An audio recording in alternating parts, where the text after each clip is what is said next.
সাজাপ্রাপ্ত হয়েছে, ঠিক আছে না, উনি আর সহ্য করতে পারে নাই, উনি স্টক করছে।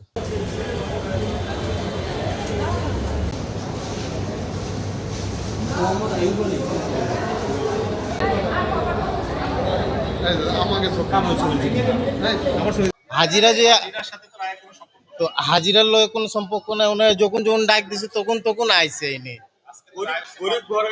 এনে গরিব গরিব ছেলে, এনার কেউ নাই, বাস এইটুকুই।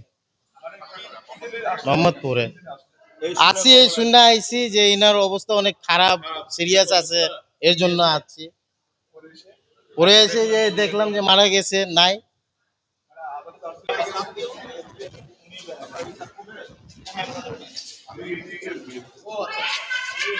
সাজাপ্রাপ্ত হয়েছে, ঠিক আছে না, উনি আর সহ্য করতে পারে নাই, উনি স্টক করছে।